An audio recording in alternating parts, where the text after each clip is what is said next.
Welcome to the Defence Property Podcast, the podcast where we talk about all things property investing and real estate for Australian Defence Force personnel. Whether you're looking to build and scale a property portfolio or relocating across Australia, we've got the insights and tips for less stress and more success. Let's dive in. And welcome back to another episode of the Defence Property Podcast. Pretty excited about today. Everyone that listens would have heard me bang on about data in some capacity over the past. So I'm actually sitting here, I believe, a data scientist, Matt from HtAG. Matt, welcome to the podcast. Thank you, Kane, for inviting me. I appreciate it really. A bit of a caveat. I'm actually not a data scientist. I do have a PhD, essentially in organizational psychology, but my life I was collecting and analyzing both qualitative and quantitative data for the PhD. And then, prior to that, my team is actually, well, not my team, like my colleagues, four of them are data scientists. So I just don't want to wear the badge that's not mine, but close. Well, if I'm honest, I probably don't really know what actually quantifies as a data scientist or not, but you're someone that obviously we use the platform. We've known you for quite a few years now as one of the early adopters or users of your platform. I'm a big fan of the work and also the education you put out in the data. I think it's so important. So your opinion on data is highly regarded and valued. So I'm really excited for today's episode. But I guess I'll hand the microphone over to you and just give us a little bit of a background on, property and data and HtAG and why it's important, I guess. Yeah, so we spoke offline about this, I guess, starting with HtAG and how we came about. I started investing in property maybe even close to 20 years ago, and I was attending seminars at the time. That was sort of the modem that people use to actually, I guess, I assumed that it was to highlight value back then, but it was something else hidden underneath. I think they call them spruikers now. And I used to attend a lot of those seminars. And I remember I was speaking to a buyer's agent and I said, and I live in Western Sydney.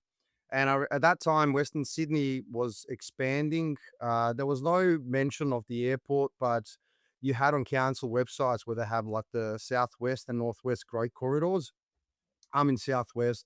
And it was very interesting. A lot of people were about to move there, a lot of infrastructure spending. And when I went to one of those seminars, I've asked the buyer's agent if they're looking at Western Sydney. And they're like, no, we're buying in Gladstone. Interesting observation. We're buying in Gladstone, and we're not looking at Western Sydney. Anyway, I bought in Western Sydney, 15 years later, made a substantial return. But throughout the process, I realized that, okay, how are they making their decision? These buyer's agents or these individuals that I was speaking to. And I remember looking at your investment property magazine. At the back of your investment property, you had those stats that are monthly. And then I asked myself, okay, but what, I need to know the trend.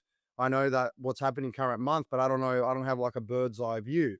And at that time, I met my business partner, Alex, who is a data scientist and a software engineer. And we try to create something for ourselves so we can, I guess, organize all of the information in a single user interface and start making decisions for ourselves because we're both investors. And sort of that, evolved throughout the years. The team, increased in size, more services, more products, but that's essentially, I would say, the humble beginnings regarding HtAG. And I guess the second part of your question is, I love data personally, and there's usually this misconception in the industry. So you either see people saying they're data-driven buyers agents, or data-driven investors. And yet there's this disconnect between what data is and what they believe it actually is. So I usually, through my coaching sessions and when I speak to individuals, they think that data is separate, something esoteric, at least separate to human behavior, Yeah. something on the side, and data is actually just it encapsulates human behavior perfectly. It encapsulates purchase patterns, preferences. So if you read the data in an adequate way, you can essentially understand the emotional behavior of individuals on the ground. You need more data points. You need to connect them to see the picture essentially, but it is a representation of behavior. And this is what really excites me and why I love data. to second part of your question, why it's important. I think when you have a lot of data points and when you combine them together, when you understand the relationship, you can know exactly what is happening in a certain location that probably is, 1,000 kilometers away from you. Yeah, yeah. I mean, there's so many. How many data points does the platform or does the suburb have? To We analyze. we have 200 Yeah, data points on suburb pages. I think we show, correct me if I'm wrong, 50. yeah, yeah, Um, but there are 200 data points, and I always say more is not better, yeah, but more what and specifically now regarding budget changes. Yeah, more allows you to look at a suburb from multiple angles because signals might be showing somewhere where you wouldn't expect it. And if you don't have that data point, you wouldn't actually be aware of it. mm, And especially now after budget changes in terms of signals, if you don't have too many, if you don't have a lot of data points to see where the signals are showing, you don't actually understand the flow and effect on decision making and purchasing decisions. yeah, yeah. Um, so look, 50. There's probably too many to talk to, or 200, but I've cherry picked a few favorites. And there's a bit of a process. So, like as an investor, there's how many suburbs Australia? 15,000 is my go-to figure, but give or take a few from there. And we want to understand, like, obviously, going back to that earlier conversation we were talking about back when we started investing 20 years ago. All this wasn't so readily available, and you would, it was either books, magazines, and the magazine was so many pages, and there was a bunch at the back, add vacancy rate, 1 year, 3, 5, 10 year price change. But other than that, it was pretty slim picking in data what you could use. So we're quite spoilt for what's available to us, but um, the skill, I guess, is narrowing down 15,000 suburbs to what fits my buyer profile, and because no two investors are the same either. Absolutely. You know, Absolutely. so obviously we would start with price, and that's very specific to the client profile. Another good one, talk us through like the 1 year price change, what sort of information we can draw just Uh-huh. on that isolated point. Yeah, so it's an interesting one. Even the price itself, I always say to people, if you need to have the ability to talk about a data point for at least 5 minutes, or 2 to 5 minutes, so you can really understand it. And even the price point says a lot about. I'll just cover that quickly. Yeah, yeah, A lot about the markets itself. So, if something is sitting at 550K and something is sitting at 1 million, for example, those are two completely different markets. Obviously, if something's sitting at 550, the question is why. It either had larger exaggerated volatility where it grew and then it sort of lost its value, or it grew slowly, and there are reasons behind that slow growth. While on the other hand, price points that are $1 million, they got there somehow. yeah, Whether it's higher compounded annual averages, lack of volatility, etc. Now, I'm not saying that we should not be buying the 550 and we should only be looking for 1 million. Actually, the lower price points actually grow more in the first 5 years, but we need to just the price itself tells us about certain aspects of risk that we need to consider. Usually lower socioeconomic status. How does yep, that play into long-term growth, et cetera, et cetera. Now, when it comes to the price change in the last year, there is a thing in statistics called recency bias, which well, suggests that the best predictor of what is going to happen 1 year in the future is what has happened last year. Okay. yep, So this is why we usually use, the price change in the last year as a proxy to pinpoint the market's momentum or where it's positioned in the cycle. And it's just one of these data points that has to be further layered on top. Now, for example, if we have an area that has grown 20% in the last year, it in most instances will deliver above average growth in the next year, but that tells us that that area is most probably at the peak of its growth cycle. Now, yeah, which then feeds back to the brief of the individual that we're trying to satisfy. So, if the client is looking to essentially build their portfolio fast, generate instantaneous growth right away, those suburbs provide a great opportunity, but they also need to understand that these suburbs will taper off its peak soon enough, and then they will stagnate for X amount of years. Yes, they will allow the individual to leverage into additional assets, but there needs to be an expectation set when it comes to the stagnation side of things. So, and as I said, as soon as I see the price change in the last year, I know approximately where it's located. On the other hand, if we see a suburb that has delivered 0% growth in the last year, hasn't moved, that's barely moved, I know that it's sitting essentially at the bottom of its cycle. Yeah. That is the first thing that I start looking at. For example, if I want to invest or employ a counter-cyclical investment thesis, i.e., I want to enter at the bottom. I want to leverage the full cycle of growth. Now, the difference between the area that has grown 20% and the area that has grown zero in the last year is that the one that you enter at the bottom, it will take you longer to get to 20%. It will take you 3 to 4 years, yeah, to get to the peak of the market. But doesn't matter. You entered in earlier, but the expectation is, we will sit on the sidelines a bit longer. Now, Yeah. other things need to be satisfied for that to happen, but I'm just, using a few proxies to explain how you can use the price point as an example of, I guess, as a proxy for where the area is in the cycle and Good. what its essential momentum actually is. So, again, just price point in and of itself in the last, or sorry, growth rate in the last year can really tell us a lot. And I think the recency bias thesis is true. Usually things that grow, they do have, continue to grow and have a momentum until they reach some kind of a ceiling and they start tapering off. Excuse me. But, we have to probe further and understand that just, the fact that something has grown in the last year a lot, it doesn't mean it will continue doing so indefinitely. And we need to be prepared for some kind of stagnation in the 20% case. And does growth occur like on a bell curve? Like you use the example of 0% and 20% there. Obviously, it doesn't do 0 1 year and then 20 the next. It tapers up and it might do from 0 to 4 or 5 below the average, then it'll hit the average of 7 or 6.8. And then, might start reaching its double digits and then it'll bang and hit that. And that's that cycle. Does it taper off like it tapers up?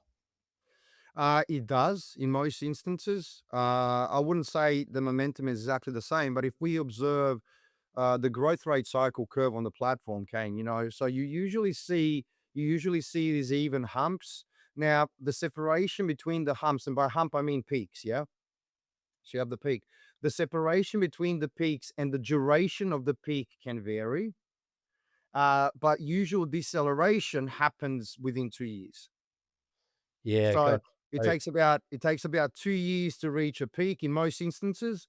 Yep. Let's say if we're speaking about average, Yep. to save us from um, I to get it. call outs. So Yeah. if we on average you have about 2 years to reach a peak and then 2 years to subside, then it sits at the top for X amount year or whatever that is, and then sort of it starts decelerating for about 2 years and then it sort of reverts back to the mean and hits the bottom.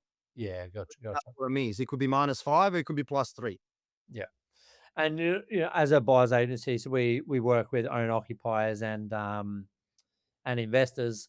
But owner occupiers represent roughly 2/3 of the market. So we have 1/3 that's got a mortgage, 1/3 that is later stages of life, mortgage free, unencumbered, and then 1/3 is investment properties.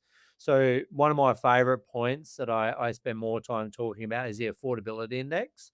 And it's really important because it basically says how like investors can't do all the heavy lifting for price growth, right?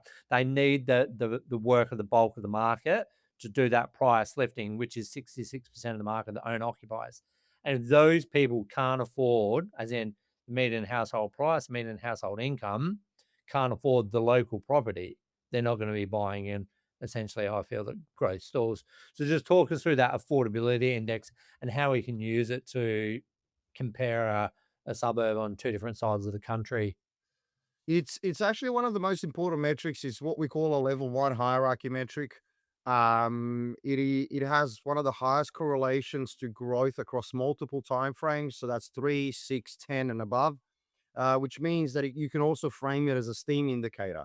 If you're starting from a very high affordability base or an area that's extremely affordable, all other things being equal, it has long-term steam.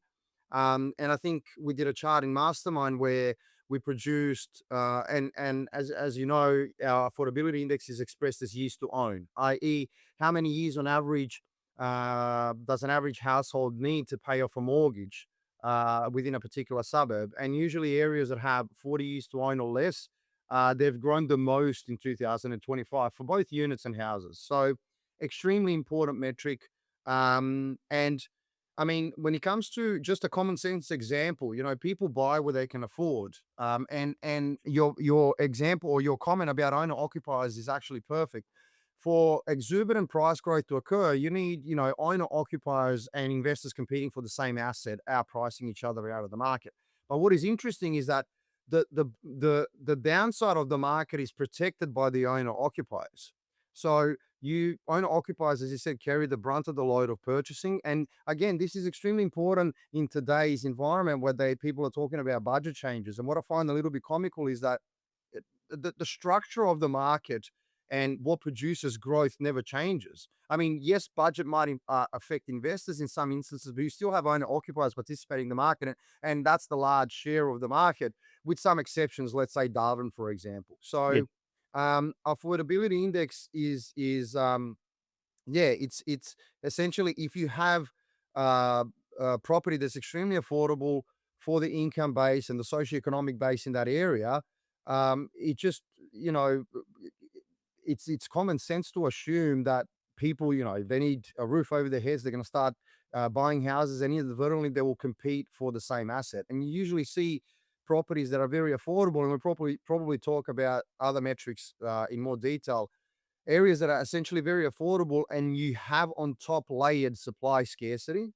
And supply scarcity is a feature of a growing market. If you have those two things, you're nearly 80% there, Yeah. you know? Before we get So into supply and demand metrics, and I think over the last 3 years, the common theme going from that data to that layer above of just sort of more fundamental analysis has been affordability, dry or the bottom quartile of markets has outperformed the top 75% of markets because it's more affordable, and units have outperformed houses. correct. Um, Based on affordability. So that in itself, that fundamental layer, that storyline, really sort of the data's validating what we're seeing in headlines. Yeah. Absolutely, and I always use the physics example that, in physics, the theory energy follows the path of least resistance. Yes, it's a physical law. So what I mean by that is that even if you have, for example, even choosing assets becomes very important, or the affordability becomes very important when it comes to choosing whether you want to buy a three-bedroom property or four-bedroom property. So a lot of people assume that, I want to buy a 422. Well, when you really think about it and you look at the growth rate in the last year, in the last couple of years, betters have been outperforming four betters. Yes. So what happens is, in a market that reaches a threshold of unaffordability for, let's say, a four-bedroom type of property, you see people diverting towards units, three bedrooms, semi-detached, again, because they can afford, that's the only thing that they can afford. So People don't say, "I can't afford a four-bedder in the suburb, 12 Ks from the CBD." They say, "I'll either get a smaller house in that suburb or I'll go further out." They don't change their life goal of buying a home and say, "I'm not gonna do it," because they just get priced down to where they can afford. absolutely, and I always say to everyone, try to use yourself as a perfect example. Try to imagine that you're an owner occupier trying to secure a home, and you're going to buy a house, a four-bedroom that you've been priced out of, and you're there with your family, with your wife, and with your kids, and like, what are we going to do? Well, I want to really buy a house. Well, if you can't buy a unicorn, you go for the next best thing. So that's what happens in any instance, whether we're buying groceries or houses. It's the same principle. Yeah, 100%. So going down that next layer from the affordability index you mentioned, like essentially we're then looking at supply and demand. So I mean, we could isolate stock or market and the slope, or we could just group stock and market inventory levels, building approvals, and then on the demand side, obviously our vacancy, um, our days on market. Just talk us through, I guess, supply and demand, and we'll just see what direction from there. Yeah, so I'm I really favor the supply side of the equation, and the math and the proof supports it. So when I do a lot of coaching sessions, I always say to people that when they try to find markets that will grow. They focus primarily on the demand side of the equation, Yeah. okay? Which will be the days on markets, the vacancy rates. Vacancy rates are a demand metric for rentals. Yeah. So for the cash flow side of things. Now, by the way, none of these metrics actually sit in isolation. They all complement each other in some way, but let's separate them arbitrarily. So um, people gravitate to the demand side, but I always say demand can be manufactured. Let's say, Kane, you do 50 deals a month. I have, 2,000 customers, and we all combine and we say, let's send all of our customers to a single town. We will manufacture the demand side of the equation, and what's going to happen is that in the data set, it will be manifested as a severe reduction in the days on market. Okay. Yeah. Yeah. Now, two things happen there.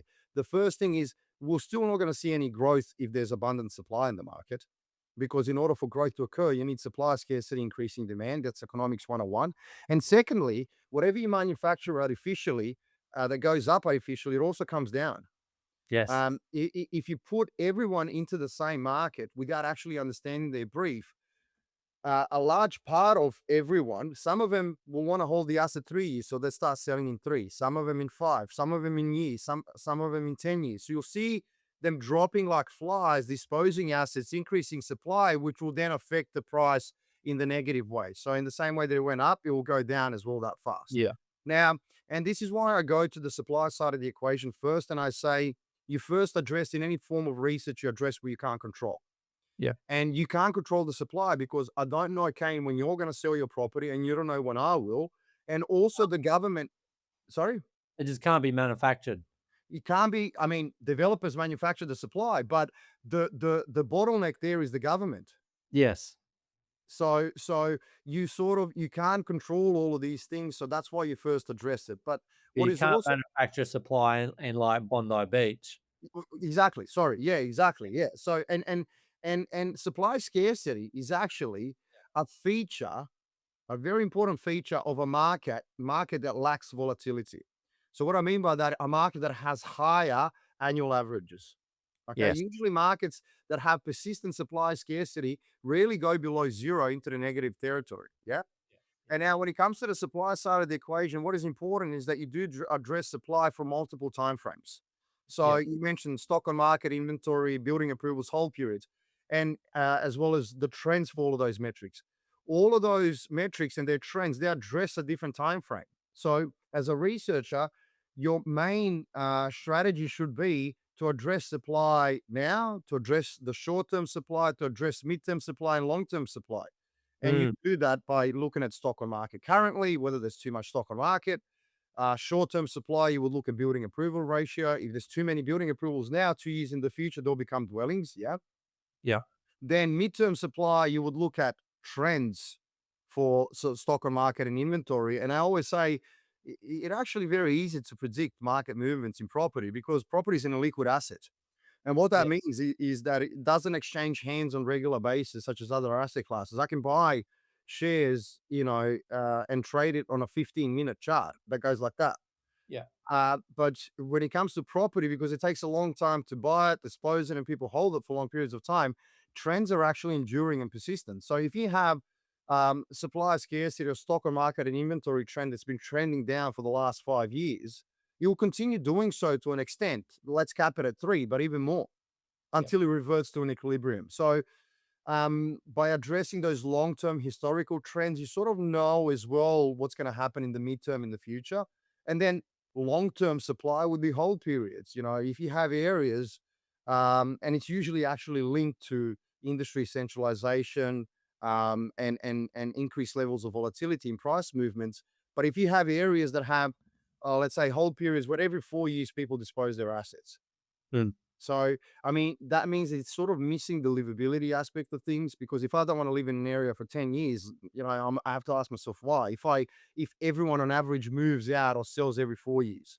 So it'd be Uh, fair to assume there's a correlation between obviously the ISR, which is the index of relative social advantage and disadvantage, and essentially it's a score out of 10 of how affluent a suburb is or is not, and the hold period. So if a hold period's 4 years versus 12 years, obviously someone holding a property for 12 years is desirable to live there. If they're there for 4 years, they're probably just stepping stone through that suburb to upsize or they may have capitalized on some or move first out or whatever it is. Yeah. stamp duty concessions and build sort of thing. So is there that correlation with ISARD and hold period? Good question.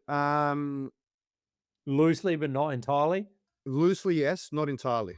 Mm. That's a great framing. I was searching for those words. So, loosely, yes, what you see in some towns that are of lower socioeconomic status, what is interesting about hold periods is that you need to look at it in two different ways. So, it's not only about the average value. And what I Yep. mean by that, let's say you might have an URSAD area of 2 out of 10 being disadvantageous, and the whole period is 9 years, which is substantial. Yep. However, when you look at the whole period curve, it behaves like that, which means that the sentiment changes sporadically. It jumps. So suddenly it's like 70, suddenly it's 3, then it's 9, then it's 4, then do you know what I mean? It sort of jumps around, which means that there's like a substantial change in sentiment. So, and that is more present in lower socioeconomic areas, correct? So, what I mean is that, yes, the absolute average value currently could be higher, but the historical movement is extremely volatile, which Yep. is an indication of risk. Um, now, on the other hand, you do have areas that are of high socioeconomic status, and especially between 750 to a $1 million price point, where you have also whole period of 9 years, but it's a straight line up. Mm. It's like an arrow. There's no change in sentiment. And let's say Taylor Hills is one example, if I'm just going to use an example. So, yes, the absolute or the average current values could be the same, but the sentiment is evident by looking at the behavior or the difference in the sentiment. Okay. Also, I would say that there's a higher correlation with industry diversification and whole periods. And when you really think about it, it makes sense because areas that are much more centralized in industry, there's less employment in different sectors. So maybe people move out because of employment, hence the whole periods are not 9 years, they're 5. So I would say that the shape of the curve of the whole period is loosely correlated to URSAD. However, Yep. the absolute current value or the average value is correlated to industry diversification. Interesting. So with obviously I explain like obviously supply and demand or an imbalance of supply and demand of any asset, food, groceries, real estate, all included, an imbalance of that supply and demand in terms of its price movement. And we saw that with toilet paper in COVID, right? Um, Absolutely. Yeah. I was you about to. which is such a good example Yeah. and to use. But so if we say demand's equal and there's complete saturation, like go out, west of Sydney or west of Ipswich and stuff where they're building these master estates, there's a saturation of supply. Demand's got to absorb that supply before it can drive prices higher. And then if we go to, your inner rings of 12Ks of the major capitals, if demand's equal again, but there's complete scarcity, that's why we get higher price growth or price points, more growth in those markets.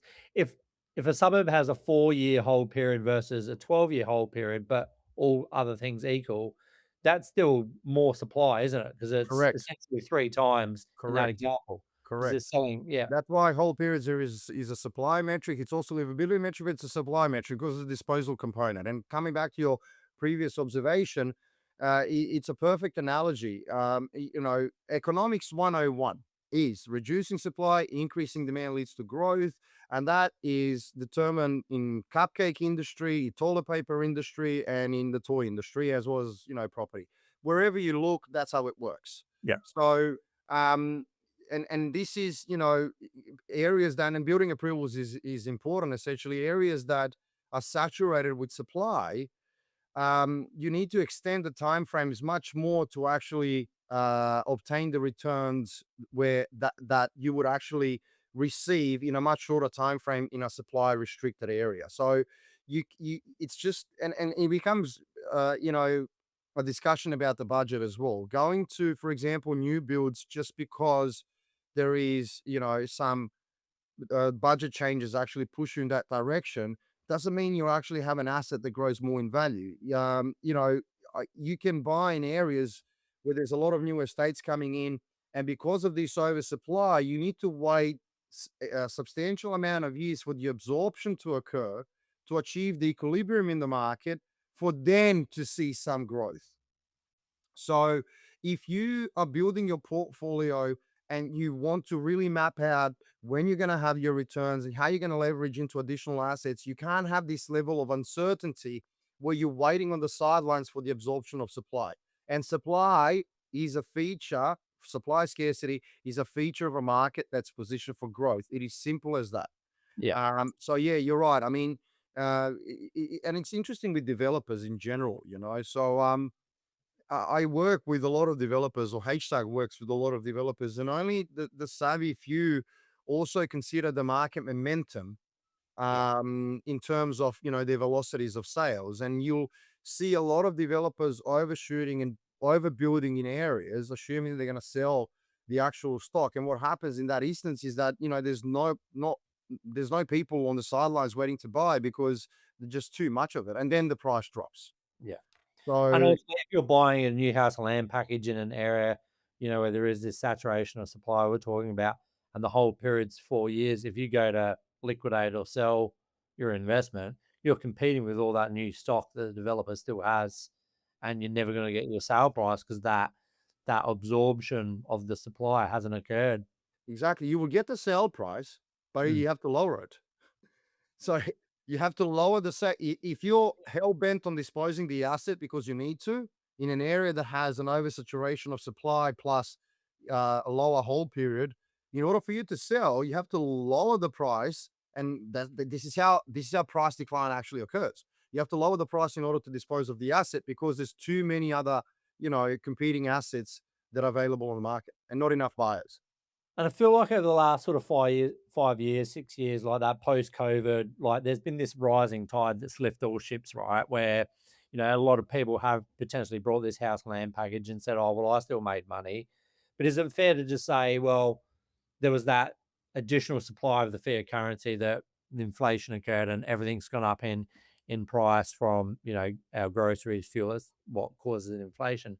But now that the tide's going out on that, like you may have made money in some of these um, markets that have been saturated supply, but that's like if you went up by 20% over 5 years and everyone else went up 45% or 60% in that 5 years, you've really lost, haven't you? So two things that I would, yes, the answer is yes, but two things that I would like to sort of, one thing to reframe and one thing to offer an alternative perspective. So the first thing is when you're investing in anything, you need to consider what's called opportunity cost. 100%. Okay. Love it. And opportunity cost is the cost of you investing in something that's going to deliver less growth than other available options. So you didn't make 20%, you lost 20 if others made 40. So that's the most important thing. And then it leads me to another angle. If people, if somebody comes and says, I made money from an asset, I would ask him, how long did it take you? Because opportunity cost is also a time factor. So Mm, if it took you 8 years to make it 20% because you needed to wait for the absorption, yes, you made the 20%, but you would have made 40 in 5. yeah. So it's not only the difference between 20 and 40, it's also the difference between the time frame that Yeah. you essentially need to sit on the sidelines for the growth to occur. And coming back to oversupply and saturated areas, these areas can grow in value, and they do grow in value. And I've seen them. I've seen it grow in value. I've seen it next door in Western Sydney. I bought a house and land package, yeah, and I made money, but I waited 20 years for it. Now, if you're building a portfolio to that works towards developing a financial freedom, you have to understand what are the costs of you waiting 20 years to make money on an asset. Now, I made a mistake because it was my first purchase and I didn't have a professional assisting me. But Mm, as the time goes by, I realized that I could have put money elsewhere, made money prior to that, and then built my portfolio faster. So it's not only about the absolute value of return that you made. The main thing is how long did it take you to get there, and what is the opportunity cost of that return? yeah. 100%. I love it. Um, and you can't argue with that. It comes down to like the point you made earlier, absolute scarcity of supply with affordability. You put it together and you know the outcome. But going into these areas is purely speculation. Let me add another metric there, which we haven't really discussed, which is a combination of both supply and demand, but it sits on the supply side of the equation. It's called inventory or the absorption rate, Love it. because the inventory talks about the levels of available stock and how quickly they're absorbed in the market. Yeah. Okay. And the inventory or the absorption rate in oversaturated markets is extremely low. And inventory has probably one of the highest correlations to midterm and long term growth, or high inventory absorption. Yeah. So if I had to just frame it in a single metric, which sort of has a few characteristics of demand, because absorption means available stock, how quickly it's absorbed. So there is a demand side to it. Inventory is actually a great indicator. And if you look at if the inventory is increasing both long term and short term, it's perfectly correlated to lack of steam and lack of growth, Yeah. or negative growth. And that talks to the saturation element of things. And just to reframe that inventory for the listeners, like if you were to say there was a magic wand that come over a suburb and said no one is allowed to list their property for sale with a sales agent, it's measuring how long does it take the demand to absorb all the listings that are currently there because there's no more. And it could Correct. be it's expressed in how many months. So Correct. 1 month, 2 months, 3 months. Correct. And it's a great metric. Yeah, If you have something that's going to be absorbed in a month, that's great. If you have something that's going to be absorbed in half a month, even better. That means yeah, it's such a tightness in a relationship between supply and demand that it can go nowhere but up, yeah, essentially, yeah. as in up Uh, regarding price. Whereas if it was like a 6 month absorption rate, you can't expect growth when there's that surplus of supply where, 6 months to And this is the absorb time frame, because you're not going to have a magic wand that says stop. it. So That's if right. you have, in a perfect scenario, it takes you 6 months and you take away the magic wand, this is where it extends years. Yeah, Years extra, which again, coming back to it, is the opportunity cost in years. You're waiting on the sidelines to generate the returns to leverage into additional assets when you could have bought already too. yeah, yeah. So talk. I want to talk through confidence in data because this one's like I feel this is really important, but also I want to dive into like the dangers of buying in a low confidence area, like and obviously, I mean, yeah, the outcome I think I know, but just talk through, I guess the high confidence versus low confidence and the dangers of it. Yeah, it's one of the most important metrics, and one of them with affordability, it's the essentials. The things that we consider at the top. Now coming back to the number of suburbs, we said there's 15,000 suburbs in Australia, but HtAG lists 6.5. Yeah, And there's a reason for it. We list 6.5 because there's no transactional volume in the other suburbs for us to really extrapolate anything from it. yeah, And therefore make a decision on purchasing there. and Now, essentially they're all yeah outlier suburbs, aren't they? Like yeah, there is so newer suburbs or suburbs that have lower volume of sales, one or two. no Uh, the, historical the data. thing is, the thing is, for you to connect any form of a trend, that to have some kind of a meaningful indication of demand or supply side of the equation, you need participation in a market to Yeah. extrapolate something. So essentially, we got high, medium, low, and then statistically unreliable, which is Correct, correct. not. Correct, exactly, exactly. So now coming back to the 6.5, those are separated into high, medium, low. Yeah, Okay. And it comes back to a level of participation or volume or velocity. So you need about 13 sales, which is actually low, but when you think about it, but you need about 13 sales per quarter historically throughout the entire history. Yeah. yeah, For an area to have a high confidence data set. Okay. And that's actually fairly low if you look at it in isolation, you know. yeah, So imagine that's high confidence. Medium, I'm not sure what medium number, exact number would be, and low. And again, it spans back the entire history. So, and now what are the ramifications of that? If you look at a suburb that has medium and low confidence data set, think about it in this term. So in these terms. So let's say you have one sale today and then another sale in 3 months. One was sold after 25 days on market, while the other one in 3 months was sold after 150. yeah. So you can't draw an average from 2 points and a reliable average, because the third data point or the third sale could be, 190, and you drew the average, which was lower than 190. Bottom line, you don't understand how the market actually behaves. And what you see usually in low and medium confidence data sets, and I've actually experienced this firsthand from customers. So I had a client, and this is why we put clearly high, medium, low. And I think we're the only ones in the market that actually do that. Because you could be looking at an area thinking it's great. They're two next to each other. They look great currently. And when you dig deeper, one data set was generated from 150 sales, while the other one from three. Yeah, yeah. You're not comparing apples for apples. You're comparing apples and elephants, essentially. Yeah.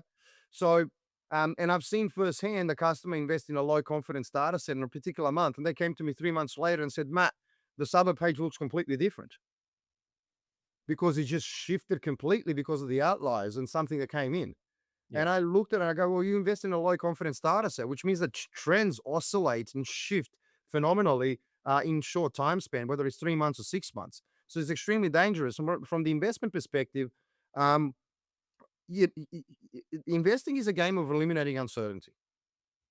It's as Perfect. simple as that. You Yeah. try to eliminate as much uncertainty as you can. Why? To increase the probability of a particular outcome. Now, I use the term probability because nothing is certain in life. Yeah. But if I want to come as close to the point of certainty as I can, I need to eliminate uncertainty and unpredictability, which means that I don't want to dabble in areas that are unpredictable, that oscillate in appeal from quarter to quarter, 6 months to 6 months because the volume of sales. Yeah. Because statistically, you can't develop a picture about something that lacks information. It's as Yeah. simple as that. And you're not talking like we're not sitting here talking about finding the one best suburb in Australia, or even the 1%. Like we're talking about avoiding the 99%. And just not 100%. find. And you know what, Kane? So I mean, we have so many high confidence data sets. There's Yeah, no that need for you. There's no need for you. as it is. Yeah, there's no need for you to traverse anywhere else. Now, in some instances where the brief is extremely limited, i.e., I have 375K to spend, I want this, I want it's very, but then you switch to units. I Yeah. would rather switch to units for a lower price point and a high confidence data set that has everything, all of the boxes ticked. They're trying to look for that, house in a medium confidence area. Yeah. They 100%. might look great this month. Yeah. Yeah. Um, this is like I can sit here and talk all day, Matt, but I guess to summarize, talk us through I guess why like using this and the I guess the dangers of not putting it all together and for a buyer and for like typically our audience would be listening. Some of them would use us and they would get this done for them. Other people would just be going out buying themselves, listening to people at the family barbecue and on base and whatnot. Just give us some key takeaways for the audience. Yeah, so I'll probably say something that's gonna haunt me. Sorry, but in a world of social media, everyone has an opinion, Yeah, and not everyone should. yeah, Now, this sounds bad, but in the context of making a decision that's going to cost you 500,000 to 1 million, people should organize in some kind of a line. yeah, Now, I'm not saying that you or I hold the gospel to all of the answers, but you know, there are track records, there are professionals that actually, help and assist you with buying, and those who know how to analyze stuff, and those who've been doing it a long time definitely outperform guesses and barbecue chat. yeah, Um, I know a lot of individual coming back to, so I'm not too abstract. So property investing is a psychological game as well, in a sense that um, our mind tends to gravitate towards our biases. And this is where data cuts through the noise, because you have to force yourself to understand what drives growth and what produces growth, irrespective of what kind of opinion you might have about the area. mm, mm, mm. People So, that live in Bondi Beach could never want to live in Orange, and people that live in Orange would never want to live in Bondi Beach. but Orange have returned more than Bondi Beach in the last year. Yeah, so that's right. So you can't project your personal biases of what Correct. you would want and live in, same as the kitchen or the facade. Absolutely, which doesn't contribute to growth or at all, minimally. But anyway, so coming back to yeah, so you need like the professionals who understand how to interpret data, how to layer everything, who have the experience, who've seen it actually unfold, who have wear the scars. It's always better than actually trying to wing it yourself without a deep understanding. And I know a lot of investors want to actually do it themselves. And I speak to a lot of people in the industry, and usually what happens is that they get stuck a lot because there's too much information to absorb. They don't have the relationships with sales agents. They can't source an asset that they want. I mean, a buyer's agent that's constantly developing a relationship with sales agents because of how they're purchasing, they're going to get their phone call answered much sooner than I will. Mm. It's as simple as that. It's a fact of life. And then I look at everything as the value of my time. I do understand, and I'm the type of guy who likes to learn things, and likes to go deep into things. But we use a buyer's agent. Yeah. HtAG, when HtAG purchases, we use a buyer's agent. Do you know why we use a buyer's agent? Because I don't have the time, nor do I want to be bothered with the whole thing. I can provide an analysis to a buyer's agent. We work closely with a buyer's agent who's a friend of mine and I know for like 2 decades. I tell him this is the analysis, this is what I want because that's my domain, the analytics domain. But to execute, and I still pay the full fee to execute, it's my value of my time, stress, all of the things that go actually with it, coordinating everything, especially if you're renovating, all of these additional things. So I guess two things that I like to do a summary on is the first one is, you know, there are good and bad professionals, but those people who know, they definitely outperform the market because there's so many bouncing balls that they have to manage, and they know how to do it day in and day out. And then also, what is the value of my time? Yeah. Paying someone $20,000 or whatever the fee is better in my view than spending 2 months chasing things. And by the way, 2 months of my time that stops me from doing something else, whether it's my business, whether it's family, whether it's anything else. So there's personal and financial reasons as to Well, which but I if always cost comes in as a subcategory of that, might absolutely not. exactly. If you're gonna do it yourself, but it takes you 12 months to execute when you could have done it in 1 or 2 months, that's 10 months of missed opportunity growth, I you know? I absolutely, and I'll tell you, I learned this from a director that I used to work for 15 years ago. He would now I wouldn't do this in every aspect of life, but anything business related, he would say, "What's your hourly rate?" I go, $150 an hour, hypothetically. Well, how long will it take you to do this? Well, it will take me 3 months. Calculate the hourly rate. Yeah. Okay. And make a decision on that basis. And I can guarantee you, irrespective of what your hourly rate is, the cost of doing that is going to be higher than a BA doing it for you. Yeah, yeah, yeah. But I guess that's like you say, like, who you listen to. You the advice from your family, like the barbecue mafia, we like to call it. I like Uh, that. it comes with the best intentions, the absolute best and loving intentions. But when your uncle and auntie are maybe an accountant and a nurse, doesn't necessarily mean like they're looking at this level of data. Can I give you an example? I'll Yeah, give you a perfect example from one of our customers. So she was an investor. I'm not going to say her name because of privacy reasons. She was an investor. She wanted to do it herself. And she approached me just to analyze some areas for her. Yeah. And I don't do a BA service, nor do I want to be, I'm a tech guy, but I know data, I analyze it. And I analyzed it for her. We set in, I think, a 2-hour session. And she also dealt internally with some pressures. Her husband was unsure about investing. There was like and by the way, I always say buyers agents are also psychologists as much as they're buyers agents. And I understood, what happens in that process. And I looked at everything. And usually when a person is uncertain, when I search for HtAG to buy under HtAG, it takes me 10 minutes. I even recorded a video and posted in Mastermind. It takes me 10 minutes to part with 700K because I know what I'm looking at. Yeah. So, but I spent 2 hours with her back and forth messaging everything. We settled on an area. She went to the bank.